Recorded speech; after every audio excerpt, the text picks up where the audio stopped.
नारी शक्ति जिसकी बात पूरे देश भर में होती है, विश्व में करते हैं प्रधानमंत्री, उसकी निंदा हो रही है। संजय निषाद के बयान की हम लोग कड़ी निंदा करते हैं। एनडीए के मुख्यमंत्री और प्रदेश सरकार के मंत्री इस बयान से पूरी नारी शक्ति का अपमान करने का काम किया है। तो नीतीश कुमार मानसिक रूप से संतुलन खो चुके हैं। वो सत्ता के अहंकार में नारी शक्ति का अपमान करने का काम कर रहे हैं। प्रदेश सरकार के मंत्री कहते हैं कि खाली चेहरे पर नकाब घसीटा है और किसी अंग को छू लेते तो क्या होता।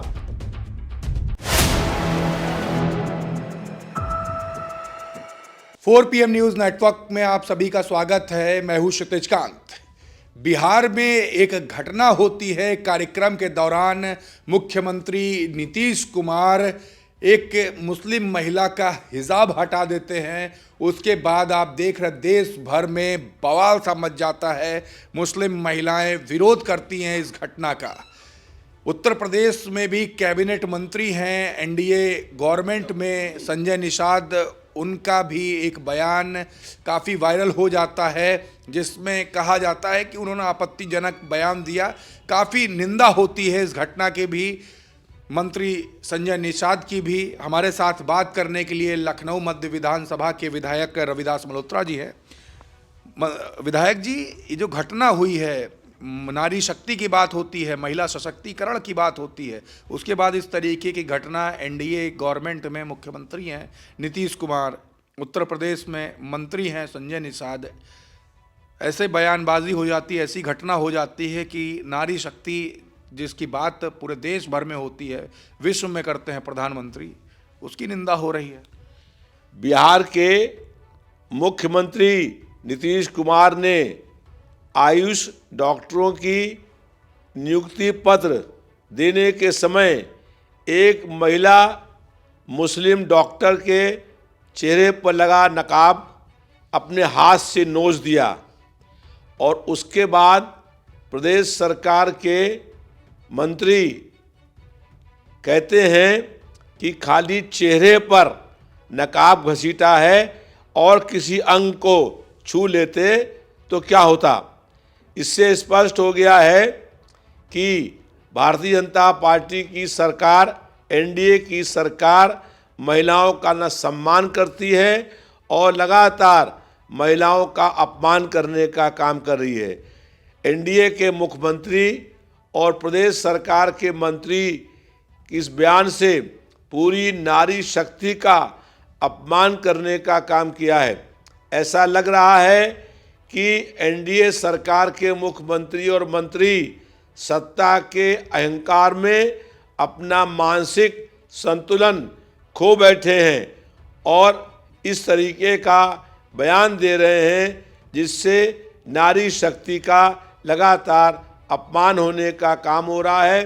भारतीय जनता पार्टी की सरकार में कोई बहन और बेटी सुरक्षित नहीं है।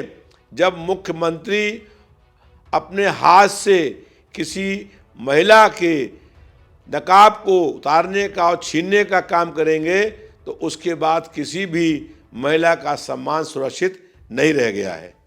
विधायक जी, यहाँ पर भी मंत्री संजय निषाद हैं, उनके भी बयान की कड़ी निंदा हो रही है। कई जगह बहुत प्रदर्शन हो रहे हैं, पोस्टर लेकर के महिलाएं उतर रही हैं। मुस्लिम एरियाज़ कई हैं, वहाँ पर भी कड़ी निंदा हो रही है। आप जिस विधानसभा पे आते हैं वहाँ पर भी अल्पसंख्यक बाहुल्य क्षेत्र का है। क्या संदेश देंगे कि मामला ज़्यादा तूल ना पकड़े? आप लोग तो नारी शक्ति का वंदन करते हैं, हमेशा समर्थन करते हैं, क्या कहेंगे? प्रदेश सरकार के मंत्री संजय निषाद के बयान की हम लोग कड़ी निंदा करते हैं और पूरे क्षेत्र भर में जहाँ जहाँ पर नारी रहती हैं वो सब उनका विरोध करने का काम कर रहे हैं।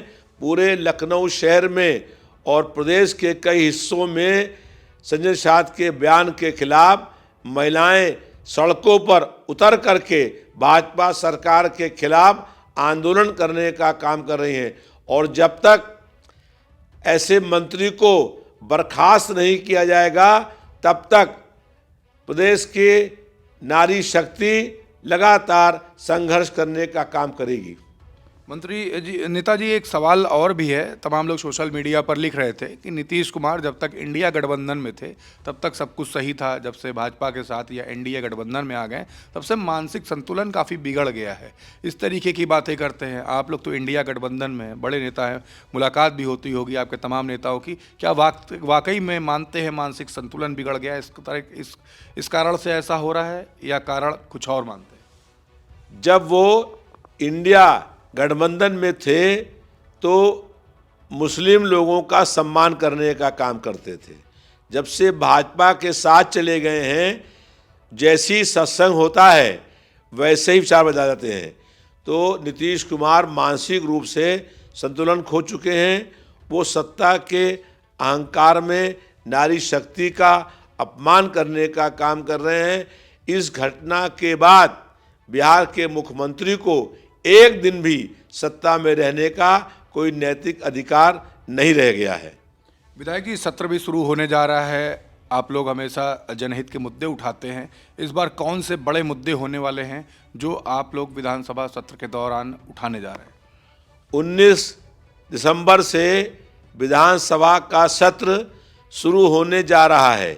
ये सत्र कुल 4 दिन का है और एक दिन समाजवादी पार्टी के विधायक सुधाकर सिंह की मृत्यु पर शोक व्यक्त होगा और कुल 3 दिन का हाउस चलेगा। इन 3 दिनों के हाउस में 25 करोड़ जनता की समस्याओं को रखना संभव नहीं है। प्रदेश की सरकार नहीं चाहती है कि जनता के मुद्दों पर विधानसभा के अंदर बहस हो, इसलिए बार बार मांग करने के बाद भी सत्र को बहुत छोटा करने का काम हो रहा है। हम लोग मुख्य रूप से जो आज उत्तर प्रदेश में नशीली दवाएं बिक रही हैं, नकली दवाएं बिक रही हैं, कफ सिरप जो है उसमें 2000 करोड़ रुपये से अधिक घोटाला हुआ है और उसमें कई मासूम बच्चों की मौत हुई है और उन बच्चों का पोस्टमार्टम भी नहीं हुआ है। और इस पूरी घटना के पीछे भाजपा की प्रदेश सरकार के स्वास्थ्य मंत्री खुद संरक्षण दे रहे हैं, खुद इसमें संलग्न हैं। 700 फर्जी कंपनियां बनाई गई और उन फर्जी कंपनियों से कफ सिरप की बहुत लंबे समय से सप्लाई हो रही थी और भाजपा की सरकार ये बात जान नहीं पाई कि कैसे नशीली दवाएं पूरे प्रदेश में बिकने का काम हो रहा है। आज दवाएं नकली आ रही हैं, घटिया दवाएं आ रही हैं, इसके कारण से दवा, इलाज और जांच के कारण से लोगों की मौत होने का काम हो रहा है। भाजपा सरकार के स्वास्थ्य मंत्री खुद ही उनको चिंता नहीं है जनता की स्वास्थ्य सेवाओं का, इसीलिए उत्तर प्रदेश में इलाज के अभाव में और नकली दवाओं के मिलने के कारण लोगों की मौत हो रही है। इन सब मौतों के लिए भाजपा की प्रदेश सरकार दोषी और जिम्मेदार है। तमाम और भी युवा भी हैं, लगातार अपने मुद्दे उठा रहे, प्रदर्शन हो रहे। प्रयागराज में भी जो घटना हुई, क्या वो भी मुद्दा बनेगा विधानसभा सत्र के दौरान?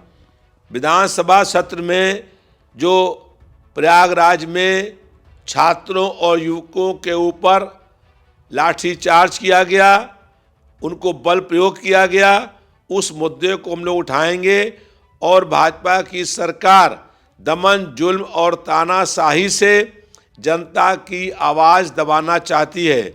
छात्रों पर लाठीचार्ज हो रहा है और जो सपा के विधायक और नेता हैं उन पर फर्जी मुकदमे लगा करके उनको बंद करने का काम हो रहा है। रामपुर जेल में मोहम्मद आजम खान साहब जो 6 बार प्रदेश सरकार के मंत्री रहे, 10 बार विधायक रहे, सांसद रहे, उनको बी क्लास तक नहीं दिया गया है और ज़मीन के ऊपर इतनी शीतलहर में वो सोने का काम हो रहा है।